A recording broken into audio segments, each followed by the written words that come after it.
Good morning, everyone. Morning. Nice to see you all. About your business, waiting for it all to start. Amazing what Judy and I see from this end. The occasional rubbing of nose or eating of donuts. Welcome to the last session before our summer break.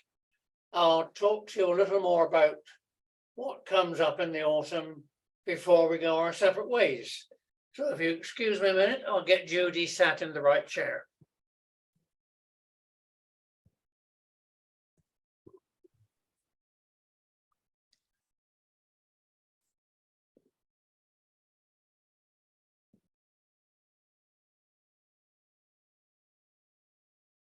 Right. Centralized bottom. Yeah. Right. On for challenge just come. Was it? Oh, good. Welcome, Jonathan. Where do I want to put my notes? Yeah. Right, yes. Good morning, everybody. Morning. Morning. Morning, everybody. Morning. Morning. Judy. Thank you Morning. for your continued support and loyalty. I know I say that every time, but I do really mean it. The reign of King John. The reign of King John. 1199 to 1216, so moving into another century. Early life, always very important, I think. We know now that people's early life, early experiences, position in the family, that kind of thing,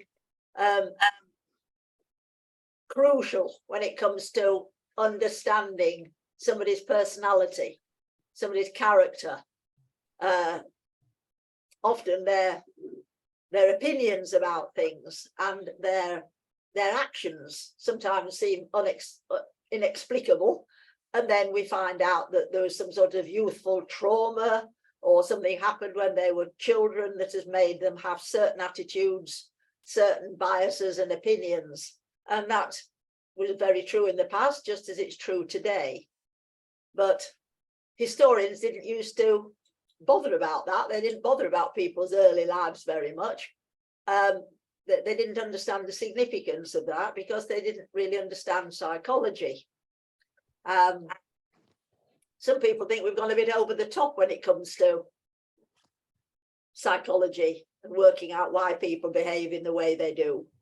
But I think it's very interesting to use modern methods to understand people in the past. And John's early life, well, first of all, he was born when his mother was 45 years old. We know now that position in family is very significant. He was very much the baby of the family. But turning up when his mother was 45, I can't imagine that she was jumping up and down with joy and thinking, oh, how wonderful, I'm pregnant again. Really, I can't imagine that. And I think from the hints we have from all those centuries ago, she was not exactly thrilled to bits. Not chuffed. As a result, she never seemed to care all that much about John. She was critical. Father, however, doted on little baby John, as well he might. He hadn't had to suffer the pregnancy. And so John had mixed messages from his parents, which is never a very good idea. Father doting, mother stern and critical. What's called now mixed messages, which children find rather difficult to cope with. And also, because he was the baby of the family, he had older brothers and sisters. And so, like modern families, older brothers probably resenting the baby, and teasing him as he grew older, and what we now call banter. There's a very narrow line between banter and bullying. Banter is all very well as long as the person that you're teasing or it used to be called teasing, as long as the person that you're teasing is accepting what's going on and sort of joining in. But if you're the youngest child, then probably you don't know how to accept teasing and banter. It's almost like being attacked. And we do know that John was teased and called names, and even his father called him John Lackland, that's the translation, John Sans Terre, John who has no land, and another name that was given to him later, John Soft Sword, meaning he was a rubbish warrior, which wasn't actually true, but it's a very insulting nickname. And the surprising thing is that they didn't quite know what to do with John. He was very much an afterthought. And so his father, Henry II, thought it would be a good idea to train him for the church, which is what they seem to do quite a lot with sons they didn't quite know what to do with. Henry VIII was going to be trained for the church. So Henry II Who's that? Jonathan? sent his That's all I son, had. I will. sent his son off to be trained at a very, very early age. He was a toddler, to the Abbey of Fauldrego in Anjou. And John acted rebelliously, even at that early age. Understandably, being sent away from home at such an early age, he didn't want to go, and he played up. He's a difficult child.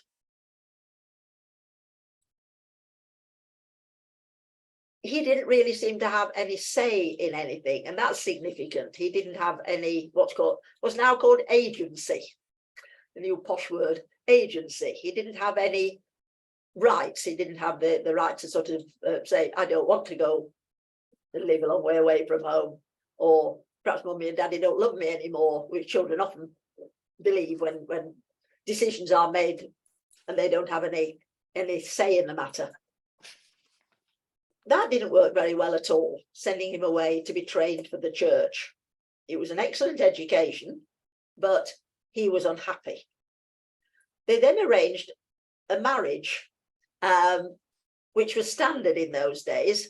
To betroth children was quite a standard practice for very rich people and royalty.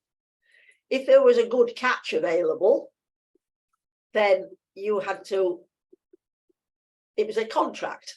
It was a contract signed by the adults, of course, the grown-ups, on behalf of the children. So they were sort of engaged at a very early age, and they couldn't marry anybody else.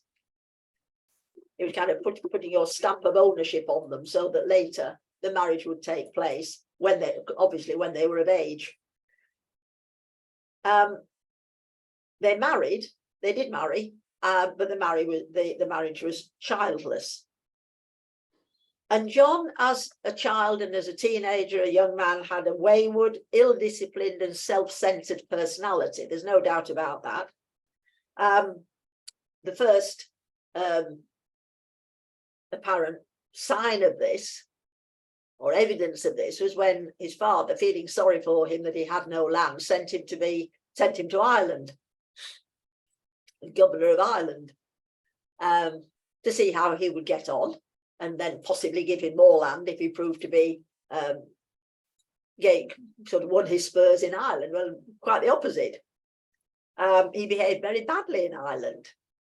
His wayward sense of humour got the better of him. And often this is a sign, somebody who bullies other people, it's often a sign that they have been bullied and they feel inferior. So we're probably looking at somebody with an inferiority complex, somebody who is not confident, but comes over as overconfident. Difficult people who have low self-esteem, another modern phrase, low self-esteem, constantly trying to prove themselves in the eyes of others, feeling that they're being judged all the time, but somehow getting it wrong. He certainly got it wrong in Ireland. He laughed at